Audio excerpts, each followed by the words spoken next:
Welcome to Tigers Untapped, a Bluff City media podcast. Stepping up to the microphone are your hosts, Trey Lasley and TJ Willis. Now, let's get to the show.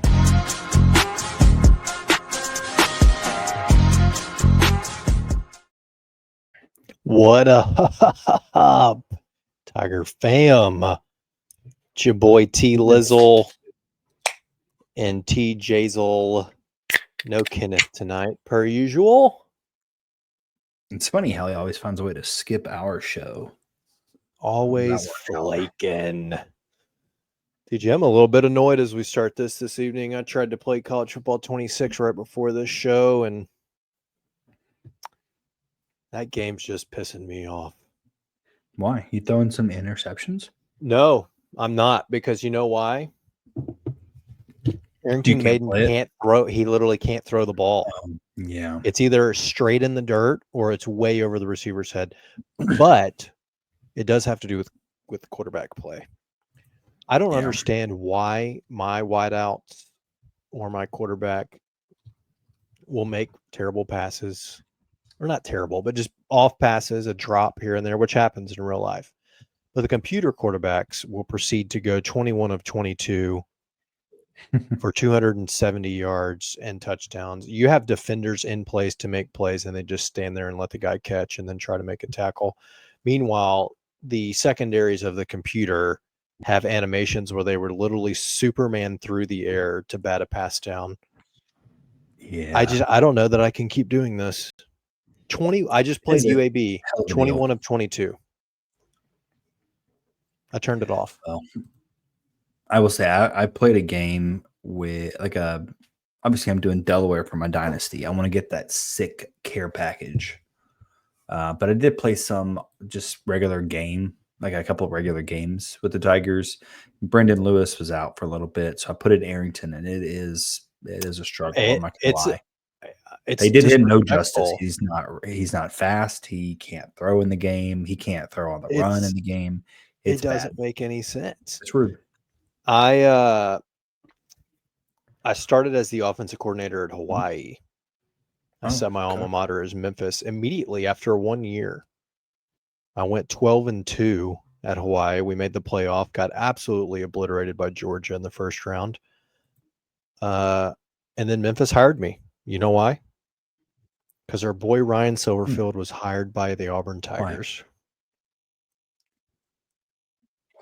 Oh, yeah. I remember you telling me this. It's a wild deal. I should have checked. Freeze was out, you know. I should have checked the roster before I signed the contract, because literally my entire team left, and I did not know that Arrington was disrespected the way that he was disrespected. I can't do anything offensively. I don't have any other quarterbacks. I had to come in the offseason. I did get 2 freshmen, but they're even worse. I can't do anything offensively. My offensive line is terrible. I don't know what I'm gonna do. I shouldn't have taken it. I should have gone somewhere else and waited a couple of years and then taken this job. I don't know. Yeah, it sounds like you're struggle busting, my man. But the good news is, Timothy, it is August the 4th and real Memphis Tiger football. It's football month. Fall camp has kicked off. It's here. Yep. I mean, we're 4 Saturdays away. It does feel weird that it's that close. Right? We didn't even tell. I was so fired up. We didn't even tell the folks at home what we're drinking tonight. Yeah. I cracked it open. I showed it to the camera, and then you went into it. Malfunction Junction from Crosstown, double IPA. I can tell you right off the bat. 9%, Trey. I'm very surprised that you did this. Wow. Well, I'm just looking at beers we haven't had. This was one of the ones, and I just grabbed it. I am finding out live in real time that this was 9%. I did not know that. It's also a pint, which I feel like we hadn't had in a minute. That's true. That is true. I'll tell you off the rip, though. It's a good-looking can. Hey, no spoilers. No spoilers. Just saying. It's good looking. That's part of the reason I grabbed it. Like that can stood out. Fall camps kicked off. Kicked off last Thursday, I think. Yep, that's correct. Couple of days of practice. Have you watched any of the media availability? Yeah, I watched the Cramsey interview and a Ryan interview. Have there been any more? I think that was it. Well, yeah, there's been one every day. So yeah, DeWosier was Mhm. as a player. Hankins was one. I think the same day Crams was one.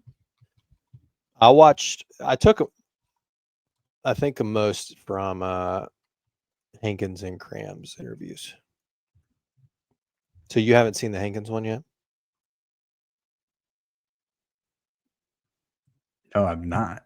I didn't even know it was a thing. You got to think I was traveling, so I went to Yeah. Disney last I week. For forgot those that about don't that. know, and TJ was drinking around the yeah, world. so What basically, what country had the I didn't best download beer? something. Ooh, I need to go back and look at the list. Honestly, in terms of beer, they all kind of blend together after a while. I can assure you, it was in fact not the German beer we got. That one was Wow. not good. Did you get the pretzel to go with Surprising, the beer I though? know. That's I did. It's the biggest fucking pretzel ever, too. It was like this big. Like I yeah. cannot put into words how big it was. Someone told me they were pretzel Isn't bites. I feel lied to. It was I not believe pretzel that bites. They was were ginormous. Natalie, and that Yeah, I think it Natalie was your told you wife. that, and Led she us was wrong. astray. Let's see, dude. We did in Mexico. We did margaritas and empanadas. Norway, we did Viking coffee and lefse, which was like a tortilla with butter and cinnamon. It was kind of good once you got to the center, but when you're on the outside, it was like a weird tortilla. I didn't care for that. What's in Viking coffee? Did it say Bailey's and coffee and something else? But when it's 106 degrees outside, it's like the last thing you want. We were like trying to take giant swigs of it, but I wanted to throw up, to be honest with you. Kung Fu Punch from China, little tea shop in Epcot. That was pretty delicious. I don't think I documented Is it it well. That was most of it. Is it the Wine and Food Fest right now? In Memphis or in Disney? What do you mean? Oh, in Disney at Epcot. Oh, I don't know. I'm not there this week. I'm back home. I just meant when you were there. I guess not. You would have known. No, I think I would know. Yeah. Anyway, back to fall camp. All that to say, I didn't get a chance to download that. Well, Hankins was talking about defensively, and I think he was just asked what they could do to be, well, one, what the defense is looking like this year, and what he could do, I think, just to be more consistent, because he said that was the one thing coming into this year that they wanted to be was more consistent. Because obviously we had games last year. You held South Florida to 3 points. You held MTSU to 7. You had games where the defense did its job, and then you had games where you gave up 55 to Navy. Basically, Wowzers. it sounded like what he was saying was in the games that we looked good, we played fast, which we talked about this last year, right? There was like a noticeable difference at times where the defense, Florida State comes to mind right off the top of the mind, where we just looked like we played faster and more physical. He was essentially saying, when you come into the season, you've got your base defenses, the things you know you run well, and then as you progress through the season, you're like, hey, that would be cool. Let's implement that. So he's like, our defensive playbook went from 250 pages when we come into the season, what we do well, things we can run, things that the guys are comfortable with. By the end of the year, it's 500 pages. You've like doubled your playbook. So it sounded like he's basically saying, like, not to keep things super basic and only run, 3 coverages and have 2 blitzes kind of thing, but maybe not branch out quite as much and try to implement things middle of the year and kind of, I think we've talked about this before, but paralysis by analysis kind of thing, right? Let the guys play freely. That's when they play the best. Do what they do well and kind of stick with that until you need to make adjustments from there. Yeah, makes sense. I think the biggest question with the defense, though, is just literally you're not returning anyone. I mean, I guess Whitlow is back, and an argument could be made for Cortland Marsh, who apparently is the weakest link in the world. And he's running out of eligibility. Per sources, right? But he played in 3 games last year. Not really sure you can count him for much, but you're returning 2 guys, and everyone else is just kind of having to learn on the fly. Like, how much does that come into play? Some of it, obviously, football is football, right? They're pulling in guys that are a fit more than they are guys that had just played a lot of football, right? Some of it, I think they're kind of looking for a specific type of player at certain positions and things like that. But it's not like there's an obvious Chandler Martin that was added to this team. Like there's some good guys, some guys with some really good stats, but no one stands out the way that Chandler stood out coming in, kind of thing. So it should be interesting, honestly. Yeah. And then offensively, Cram's got me real excited because not once, not twice, I think thrice or maybe 4 times, he talked about speed. And he talked about how fast our wide receivers are. And I feel like we've talked about this probably since Calvin left, that we just didn't feel like we had any of those real speedy guys to make plays. And he mentioned it multiple times about how speedy our wide receiver core was. Do we have the fastest wide receivers in the American? Are we about to be explosive again? I don't know, right? I think a lot of that's going to depend if you have a guy that can find them streaking down the field, right? It's not to say that, no one's slow or that you have a weak arm quarterback from Lewis or anything like that. It's just what we got to see, right? Again, this is a whole new group trying to learn to work together. So it should be interesting, except maybe not a whole new group. Get there in a second. Not a whole new group, because since we last recorded, our boy Cortez, and it is, in fact, Braham. TJ. TJ, I still feel like someone said it wrong. Tried to give Kenny and I grief saying when it was just Braham. No, it is. I've watched numerous highlights now. It is Braham. Braham is weird. I need to go back and find that. Braham. Well, he's officially a TIG, my man. And I'll be honest, we talked about his season stats last week. Initially, I wasn't like super excited, and I think it's probably because Nevada was just not good at all. Yeah, just but from the aspect of the timing, the familiarity with Brendan, and then also over the weekend, what I realized, one of the things I was like, he only had 4 touchdowns. That's not a whole lot. And I'm like, well, shit, he doubled Rock up. Rock only had 2 last year. Wow. So maybe it's not so bad. Can you do apples to apples there? Rock was getting held pretty much literally every play. Well, I didn't watch every Nevada game, so we could go back, or maybe Cortez was getting held as well. That's fair. If he was their only good receiver and Brendan's favorite target,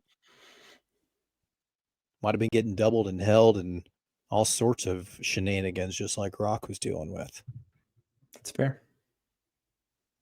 I don't know. You never know. I'm more excited now that he's with us than I was beforehand, because I honestly was not expecting it. I thought the staff honestly liked what they had at wide receiver. I assumed that the addition of Braham was because maybe they weren't healthy in the wide receiver room, and that always concerns me. But I'm not gonna put bad juju on them. I'll bring in anyone that has any type of relationship with the quarterback and some timing and things like that we can build off of. I'm watching these highlights now. There's some good highlights out there, specifically in that Air Force game. Hell, my guy is wide open on the first 4 plays I watched, so that's good. Yeah, that. he gets space between him and a defender for sure. I mean, he's also, I think we talked about it last week, but he's got good size. He does have good size. So I don't know that he's super speedy, but big target for Brendan. Like we said, the familiarity is there. So you think week 1 he'll be a starter at wideout? Ooh, probably not. Honestly, I really don't pick up the offense and everything that quickly. I don't. I mean, obviously with receiver, it's a little more straightforward, right? Like even if you don't know the play, you can get they can kind of give you some help, but there's still some aspect of when you need to know your breaks and things like that. So I think some of that doesn't always translate bike team. It could be tough, man. We're talking sub 30 days for this dude to learn the plays in the playbook and just kind of incorporate himself into a new city, a new team. It's tough. I don't know. I would say no, but that's not to say he wouldn't be starting by week 3 or 4, you know? Week 3 or 4. Yeah, I think there's a lot of wide receivers coming in having to learn this stuff too. CJ Smith had to learn it. Jadon Thompson, who's been kind of banged up. Caldwell banged up. Receiver wise, I mean, it's been a lot. There's a lot of new receivers trying to learn this stuff. So CJ was named to a this wasn't me. I didn't come up with this. But named to a freaks list. Did you see this? Bruce Feldman's freaks list? No, I don't often search freaks list, Trey. Well, it just popped up on my Twitter. He is a freak and he's on the list. What? So, does he give any criteria for this list? I don't know. There's not a link to the list, so I'm not sure. I can't see who else is a freak. I do see a little blurb here says a top 125 recruit who had originally signed with Georgia. Smith is finally healthy after battling various injuries, and the staff is fired up. Last year, while at Purdue, he started in all 3 of the games he played in, catching 6 passes for 69 yards. The 6 foot and 1/2, 204-pounder ran a 10.29 100 meter and clocked a 23.11 miles per hour on the GPS. This offseason, Smith bench pressed 315 pounds, squatted 445, and cleaned 325. TJ, is 23.11 miles per hour fast? Yeah, I'd say so. There's that speed. Would you say the 100 meter was? 100 meter was 10.29. Pretty good. What's like a real good 100 meter? Sub 10. Sub 10 is pretty ridiculous. I would imagine he's almost there. He's only 0.29 from it. That may as well be 3 minutes in track time. No. Yes. 0.29. 10.29 and yes. 9. If you said he ran like a 9.7 or 9.8 and a 10.29, that's drastic. That's you eating 15 hot dogs and Joey Chestnut eating 72 in the same amount of time. That's drastic. It's still fast. It's fast for a guy that doesn't solely focus in just sprinting, right? And he's gained some weight since he's got here. So what do you think Jay Ducker's 100 meter time would be? 12.4. I was going to jokingly say 12, but you did actually say 12. No, it's probably fine. It's probably a 10.9. 10-11 something. He's not fast. I don't know what you want from me. The disrespect. Is it? His own coach called him slow. Silverfield said that he could beat Jay Ducker in a race. I don't know. I've never seen Ryan race. Maybe Ryan's fast. All right. You think he's fast? No. All right, TJ. The first, I don't know, what do you call this? Week 0 coaches poll dropped today. Yeah. We're good with that. We were not ranked. We're not in the top 25. I think there's only one G5 in the top 25, being Boise State at 25. But we were the second highest ranked, or the second most receiving votes of G5s. Ooh, receiving votes, baby. If you count these things, we're technically in at 34, which I feel like, given what we've lost and everything, like maybe a lot of these coaches don't know we lost a lot. I don't know. Or maybe it's just like, hey, we're giving them the benefit of the doubt. So for it's won back-to-back 10-plus win seasons, they got that thing rolling over there. 34th, second most votes. Now, here's where the problem comes in. There was a lot of discussion about this today. So social media team tweeted out a graphic. I'm just going to share it real quick. Yeah, go for it. Do we have an issue with this? This massive RV I mean, graphic that whatever, we're dude. tweeting. Is I this? don't. I Is did this? the problem with it that a lot of other people did, right? These dudes have to post something at some point, and all they're trying to do is post content, get likes, and just drive attention to their page and stuff like that. Yeah, it's all Whatever. engagement. I wouldn't do it personally, but yeah, that's all they're looking for, man. Yeah, But yeah, I don't I know a know. lot of people were super pissed off about that. There were a couple other. I think Tulane receiving votes, Navy receiving votes. Not nobody else put out a RV. I don't know. Maybe it's just the fact that it's that big. I don't know. Just some graphic that was like, "Hey, we were receiving votes." I think that's what Calkins' take was on it. Was like, if it's celebratory, then yeah, it seems a little like little brother-esque.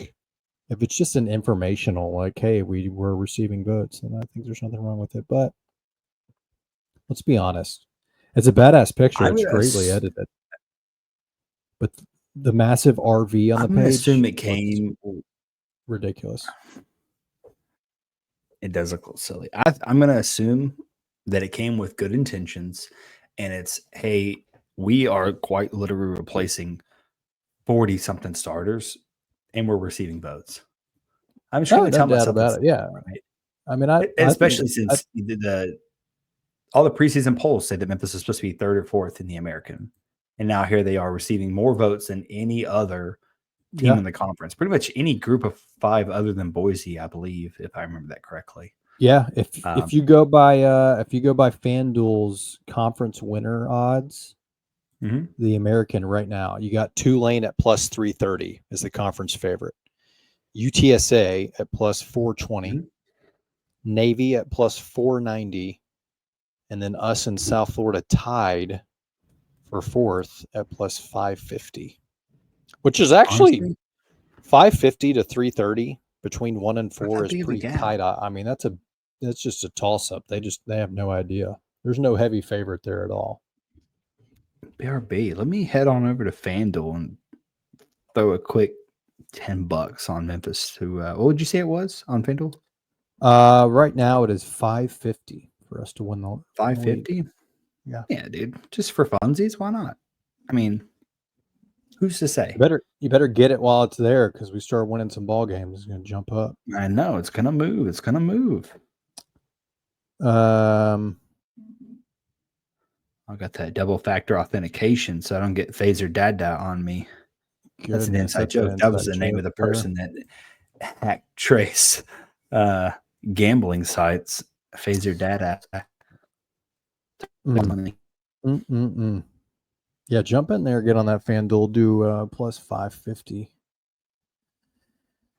Anyway, I originally saw that post, and I'm not gonna lie to you, TJ. At first, I thought that we had a new like field sponsor, like RVs in the Mid-South or something.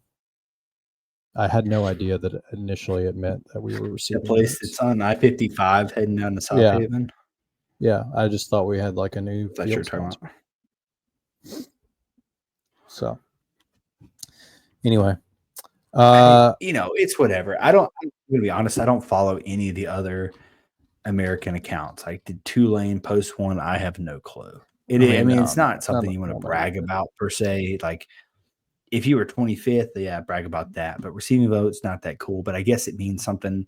Maybe it's the way of the media team to say, hey, look, everyone thought we were going to be ass. And we were literally replacing everybody but William Whitlow.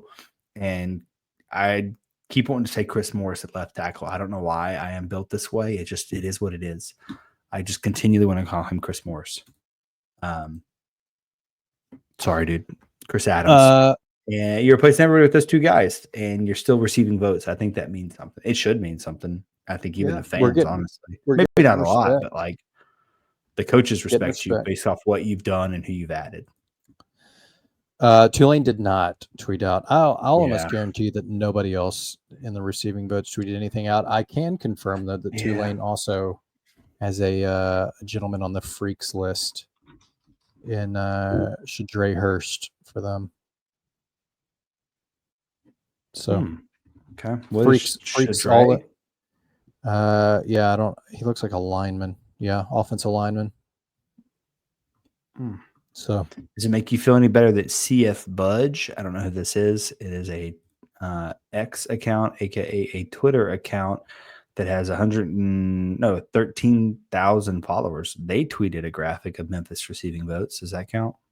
is it the same graphic that we had? No, it's a list of like What is it? Who? 15 What was teams. this? CF Budge. I don't know. Never. I'm not familiar with their work, honestly. But they posted a graphic with like 15 other teams receiving votes for us, so we didn't even need to do it. Oh, there, that one. Someone did say, Uncle Buck said, Uncle Buck BCM, that's my guy. A receiving votes graphic is worse than not receiving votes, and I could see that being true. But Maybe so. God, we got to. Oh, well, here I am looking at the American Rivers Conference. Never even heard of them, but they posted about someone receiving votes. I think. Yes. How are you finding this? I just Twitter searched. This is stupid. This is the official Twitter feed of Simpson College Storm. Looks like the ladies soccer team received votes. So they posted about it. It's not unique to Memphis, It's not unique to us. But based on the coaches poll, we should what? Nothing. POLL, TJ. We should be the favorite in the American. We'll see. I got nothing. Honestly, I think it's a total toss-up. You mentioned the odds earlier from the FanDuel odds, and I don't see anything that blows me away that thinks that Memphis doesn't have a chance to win, right? You look at the schedule, and it's not anything that's gonna. You're not like, oh shit, maybe we can't win that game. I don't know. I don't know the last time you looked at it, but nothing's really blowing me away. I'm not generally concerned about any game on there that matters, right? I mean, obviously Arkansas at Memphis could be a toss-up on whatever you want to think there. Speaking of Arkansas, Tulane and Navy, that's about it. You want to guess what Arkansas's odds to win the SEC championship are? 535,600. That's very close. Plus 15,000. You bet $1 on those fools, you win 150. Well, hear me out, Trey. They're just not very good. I think that's going to be the problem. See, don't be saying that, because then if they come in here and they beat us, I'm going to feel bad. No. They're not good relative to their conference. We've seen Taylon Green be quarterback and play at the Liberty Bowl and look like booty cheeks. That's more so what I'm saying. But they've also Arkansas has pulled in like 1 million transfers, and they're basically everyone on their offense is new. So good luck trying to put it together. I mean, we'll see how it works out. It's the same thing we're doing. So true. No, I'm not saying they're a bad team. I think they'll be a fine team. I don't know what they're projected to be. Probably a 5-win team per usual, but I don't know what their schedule looks like. One last FanDuel odds. Do you know what they have our win total set at? Have you seen 8? I think is what it was a while back. Yeah, 8.5. While you're in there putting some money down on plus 550, why don't you go ahead and throw I definitely will. Throw a couple down on over 8.5, because it's plus money as well. And those are the fun ones too, because those are the ones I forget about. And just one day, it's the same thing when I picked LSU to win the national championship back in 2019 or whatever it was. I just threw $10 down on them and ended up getting like $200 out of it or something like that. In what month? I looked at my account one day.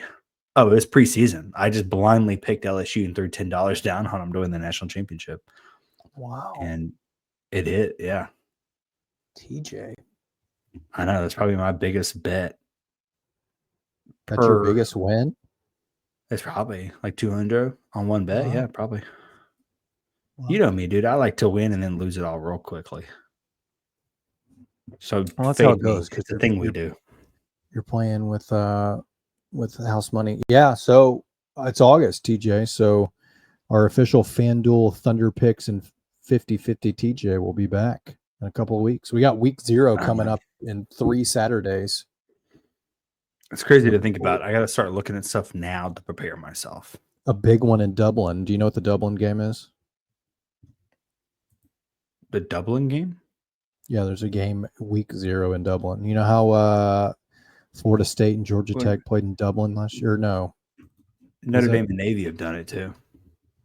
Who played the Dublin game last year? Was it Florida State? I couldn't tell you, man. No, I don't think so. Last year? Yeah, I think it was. Was it Florida State? Or Northwestern and somebody. That sounds right. It was Notre Dame and Navy, I thought. No, that was 2 years ago. 2 years ago. Anyway, this year it is Kansas State, Iowa State. That's really random. Those are two people that don't embody. Florida State, Georgia Tech were in Dublin last year. No, that's awesome though. That's probably a sick place to watch a football game. I'm gonna be real honest. From everything I saw, it looks awesome. It's a big stadium. A really cool stadium. Maybe one day the Tigs will kick off in Dublin. That's something, yeah. That's potential. TJ, it is Little League World Series season. Is it? I got ESPN on right now. We got Northern California versus Hawaii about to go into extra innings for the West region. What's Chinese Taipei doing? I don't know. We're not to the international games yet, but probably dominating. We've got one more football. I don't know how we've made it this far and not wished Ryan Silverfield a happy birthday today. Probably because birthdays are overrated, and you know how I feel about them. 32 years old. Our man is. That seems a little off. I don't know about that. TJ made him a birthday card. Coach, happy birthday from all of us here at Tigers Untapped. That's why Kenny's gone. He took the day off for Coach's birthday. He did. He's taking him cookie cake, he told me. Yeah. An interesting move, I thought, but who doesn't love cookie cake? I love cookie cake. I think that's You don't love the cookie cake ice cream.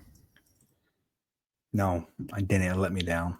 It was good. I thought it was great. Bluebell normally is better than that. All right, with that, we'll take a break, and we'll be right back.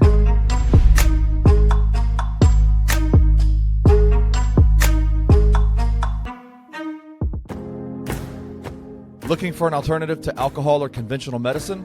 Check out Ounce of Hope, a Memphis-based dispensary with 2 local stores in the Sanderland Center and on South Cooper Street.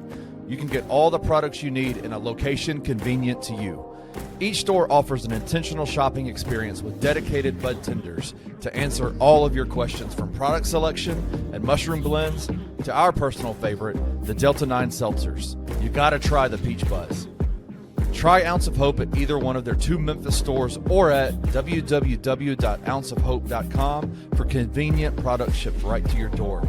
Use the promo code BluffCity for 15% off any order, excluding sale items. Cannot be used in conjunction with other promotions or discounts. One use per customer.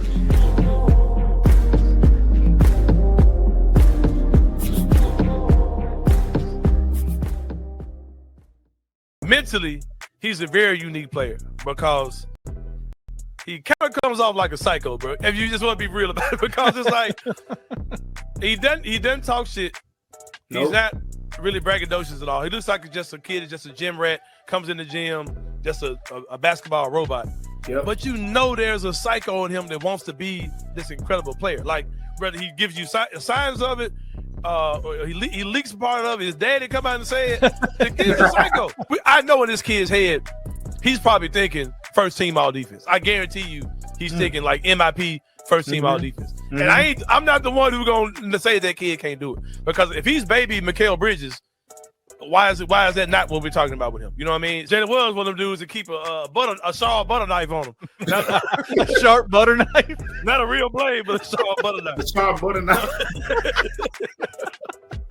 Check out the Anthony Sain Show, live Monday through Friday at 2 p.m. only on the Bluff City Media YouTube channel.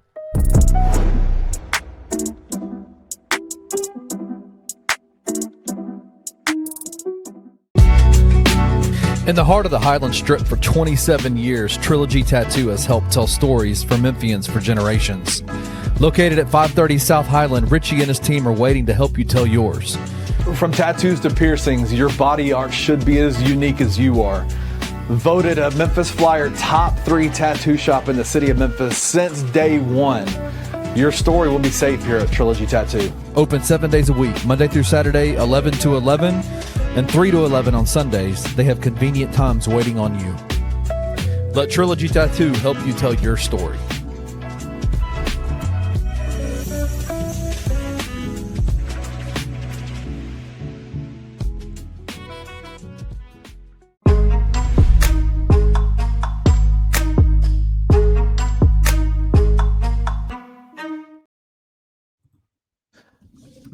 You know what I just thought of?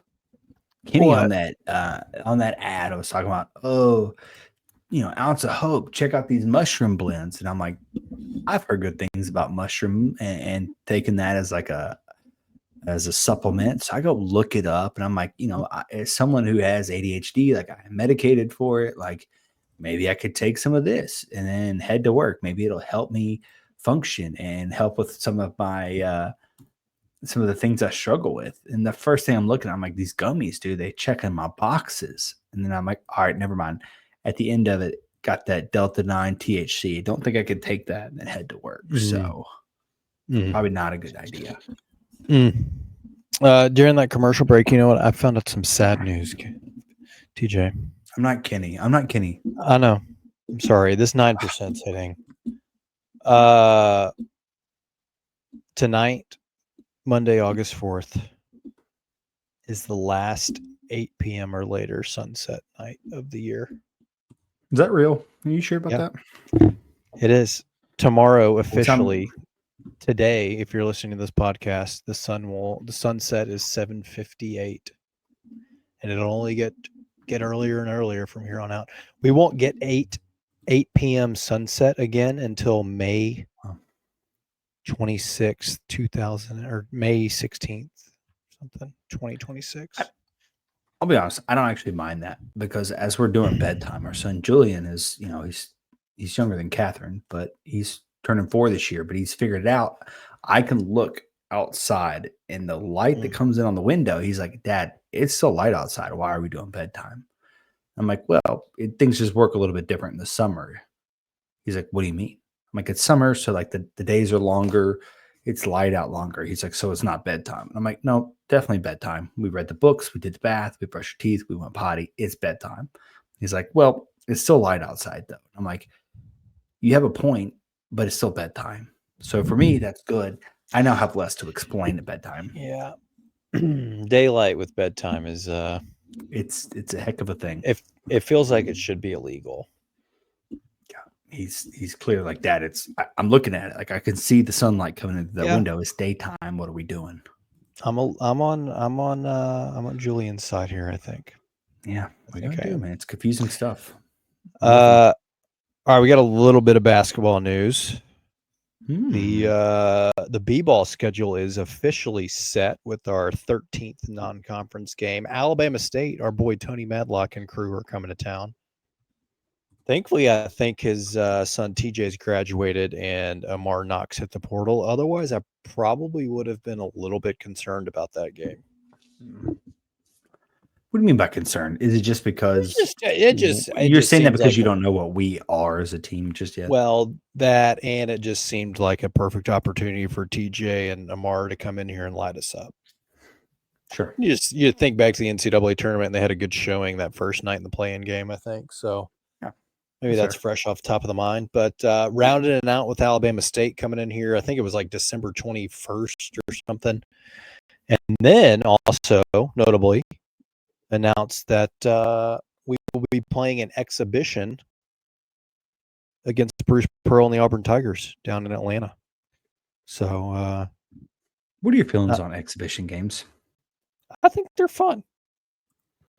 I mean, I'm not going to travel down to Atlanta for it or anything, but I think it's a fun test, kind of see where you're at against another program that's been kind of on top of the college basketball world for the last little while. So nothing wrong with a little. I think it's like October 30th or 31st, little Halloween game with Auburn down in Atlanta. I don't mind it at all. I mean, obviously, it would be better if it were a regular season game, but I'll take an exhibition against Auburn any day of the week versus losing at home to CBU. Sure. It's been a while since we've done that, thankfully. I don't know what to think about them, right? Because it's one of those things where if you look like trash, everyone's like doom and gloom. If you look great, everyone's overhyped. But at the end of the day, it's still just an exhibition. And it's not to say that like asterisk here, big asterisk. It's not saying that Auburn's going to suck, but they don't have that same roster anymore. Like literally, they don't return a single starter from last year's team. Not to say they won't be. Again, let me clarify. I'm not saying they won't be good. I'm just saying they don't have that team anymore. Like Janai Broom gone, Jones gone. Yeah. Chad Baker Mazzara, whatever. I can't Mount Marza, whatever his last name. Well, I'm glad he's not there because he was maybe the most unlikable person in all of college basketball.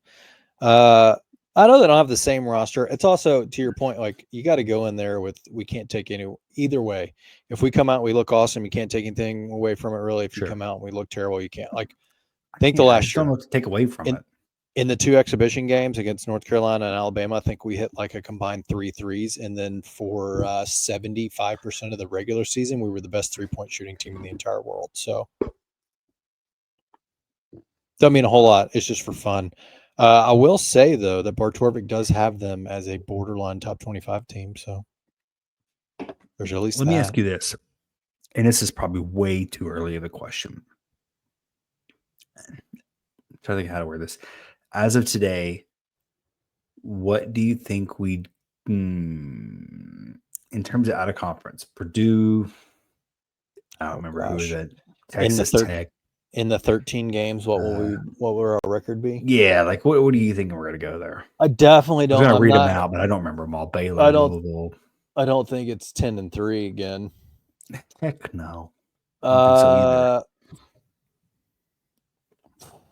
I don't know what all of them are off the top of my head.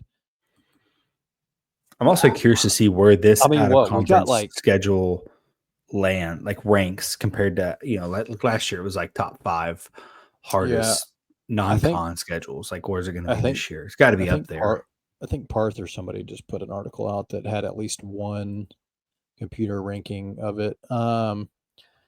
Sheesh. Well, we got Alabama State, we got UNLV, we got San Fran, we got Utah State, we got Louisville, Baylor, Purdue, Vandy, Texas Tech or Wake, I think was the other one, like depending on who wins that tournament. Is it bad if I say like 7-6? No, here's the thing. No one knows what this team is going to be, right? I think you can have an answer today that is completely different come late October. And I think that's fair. Yeah. Or early November, either or.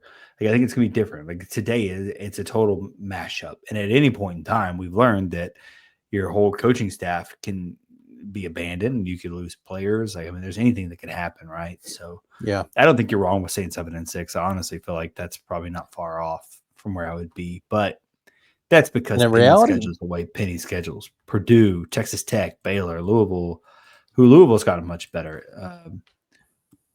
I kind of want to call them Louisville just to piss them off. Honestly, they've gotten much better. I don't think 7-6 would even really be bad. That's probably pretty good. Well, it's not great. Considering I don't know where it's going to rank. Been doing out of conference. If you have the number 1 out of conference schedule again, and you go 7-6 versus it, yeah, it's probably not bad. Do you know who the Louisville head coach is right now for basketball? Yeah, it's Pat Kelsey or whatever his name is. No. Yeah. Yeah, it is. You're right. Why is this thing lying to me? Why you always lying? Yeah, I don't know why this thing just lied to me. What did it tell you? It was telling me Jeff Walls, which I'm understanding now is the women's coach, but it's saying it for the men's coach, which is a little confusing. Yeah, that's wrong. Regardless, Louisville has gotten much better here recently. Yeah, I think they're And by going to recently, be I'm just mean last year. they'll be like a top 15, top 10 team probably. Should be talented. It's always for sure. always fun to go in there and win in the KFC Yum Center, Freedom Hall. Which, this is off topic, and we did not plan to talk about this, but I listened to a podcast the other day of a Louisville beat writer talking about Memphis and making the pitch to the Big 12 to join the Big 12. And he was basically just railing on us, saying like how embarrassing it was that we put out a lifeline and nothing came of it, whatever. And that they're going to that Louisville's going to the Big 12. And it's going to be great to play those games again. Like the Louisville versus West Virginia, Louisville versus whatever. And I'm like, are we just ignoring the Louisville Memphis rivalry? Is that just not, was that something that we made up in our heads? I don't know. I don't know who this guy was. Yeah, he's just a beat writer for him and for Oh, well then he's not even from there. He doesn't even know anything. No, he is from there. He's actually from there. He went to school there. He did. No, he didn't. He clarified that he went there. He went there. Mm-hmm. I feel like that was actually a rivalry. Like, am I crazy? Yeah, it is still. Well, I don't know if it still is, but it was. Oh, it will sure. be. That place will be packed when we play them this year. I think so too. But I think that's just because of how seemingly back and forth it was for so long. And I just feel like it's been so damn long since we've played them. It has. It does feel like it's been an eternity. I but mean, it's back. They were in the American, right? No. They played them more time. I don't know that we have played them since they were in the ACC. Since they left the ACC? No, since they were in the ACC. They're in the ACC now. Oh, ACC. I'm sorry. You're saying ACC. I was hearing AAC. Yeah, maybe not. That's what I'm saying. It's been a while since we played them. That's my point. But I feel like there was definitely a rivalry there. So I don't know why they're acting like we just are nothing to them kind of thing. But what is this? I just saw a date that said December 21st, 2024, but it's a women's game. I was like, what the hell? We did not play them last year. That will throw things off. Yeah, Watch out for the women's stuff. 2017. 2017 is the last time we played them. Which is that counting a conference or like a tournament? No, I guess we're in the they were in the ACC that year. Crazy to think it's been 10 years since they've been in the ACC personally, but we lost by 9. I don't even know who was on our name one player on our 2017. You know who I'm gonna say? It's my boy. The guy that I would take over any Penny Hardaway player in history. Kevon Davenport. Kevon. I'm pretty sure he was on the team, wasn't he? Yeah, he was. Jamario Rivers. Remember him? Rainier Thornton. He fell every game. Why did Jamario Rivers always land on the ground every game? You remember this guy? You on the remember green for the longest time ever. Malik Rhodes. Yeah, dude. We had some Nickelberry. David Nickelberry. Supposed to be the future. Oh, Kareem Azad was on the team. Kareem. Peace out, dude. Stop. Alex Moffitt, dude. Unbelievable. There were some names on this team. This team should have never been constructed, if you want to be real honest with you. Yeah. Victor Eno. I mean, think could have been something for the football team. I mean, outside of the fact that Jeremiah was on this team, there's probably a men's league team in Memphis that would have beat this team. Jamal Johnson had a couple of games.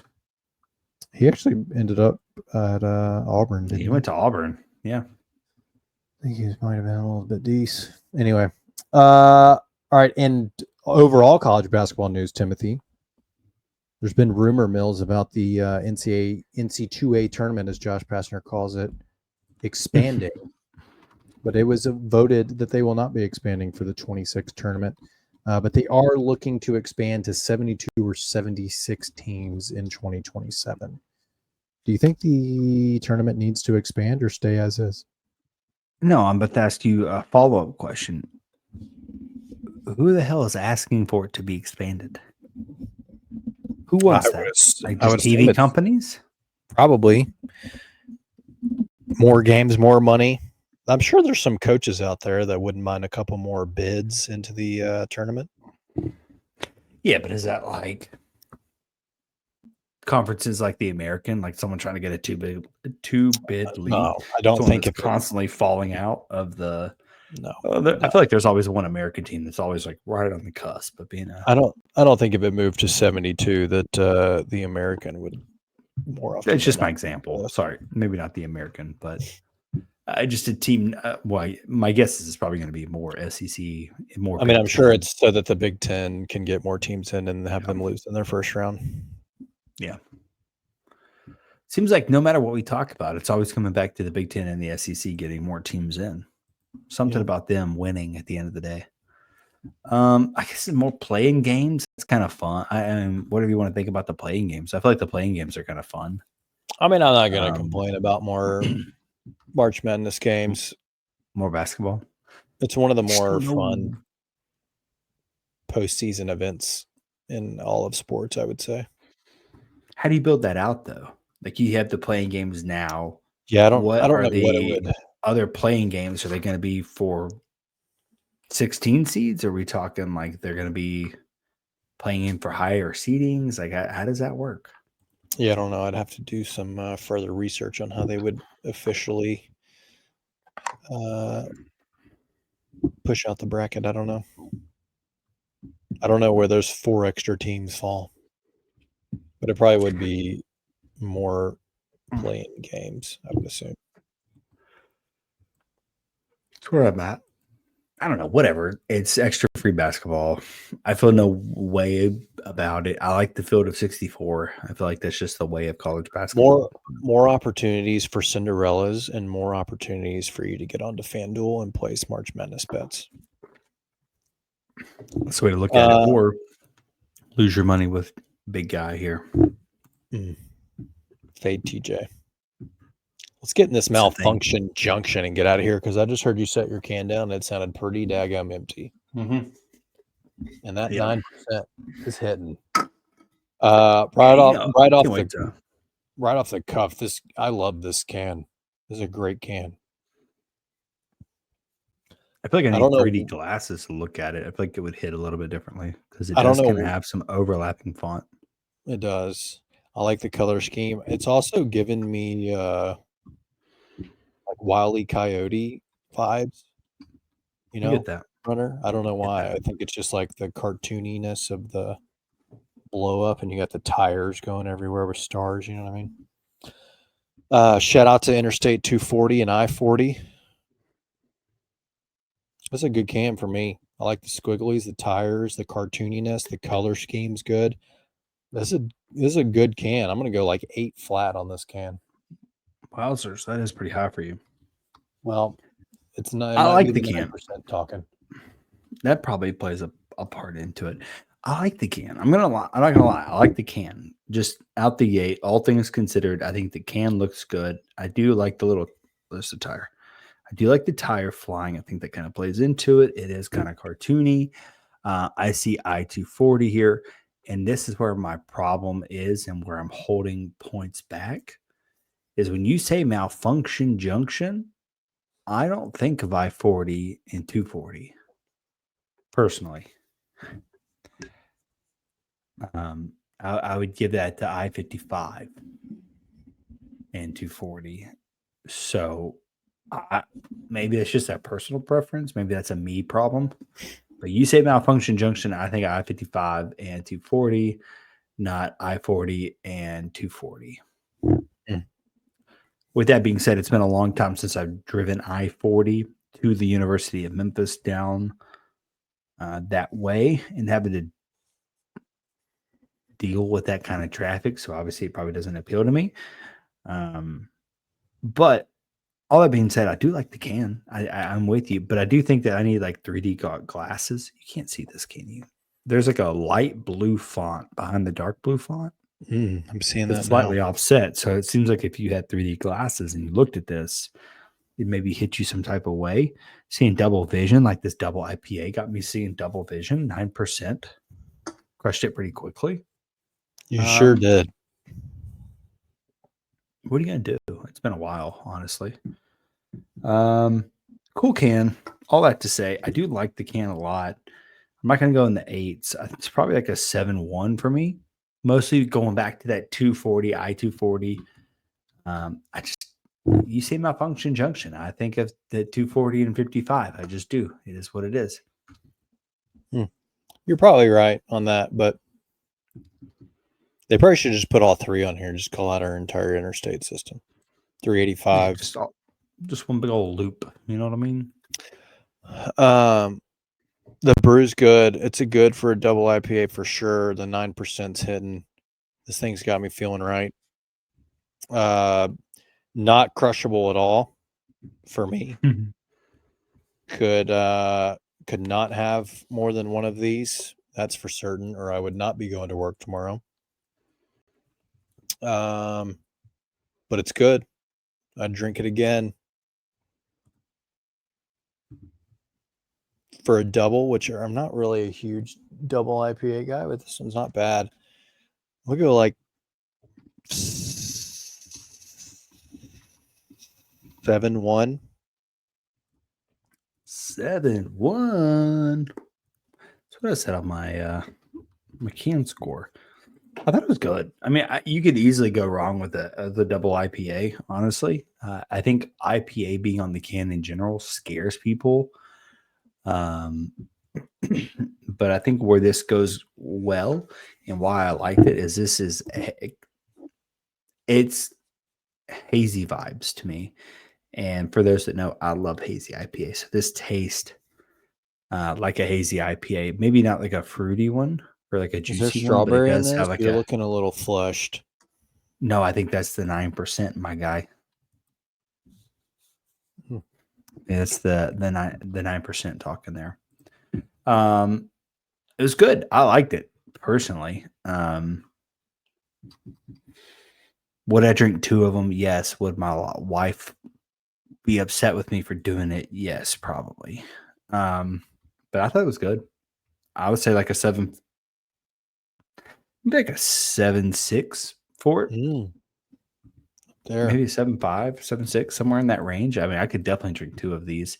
Crushability in terms of, just cracking it open, slamming it. You could do it. I wouldn't recommend it. But for me, it was good. I like IPAs, but you could do it. Malfunction Junction, do it. Do it. Do it. Just do it. Do it. Do it. All right. For TJ, I'm Trey. Maybe Kenny will show up next week. Come with a cold beer. Probably not. Stay for the hot takes. We out. If you enjoyed this episode of Tigers Untapped, leave a rating and a review wherever you download your podcasts. Like and subscribe at Bluff City Media's YouTube page.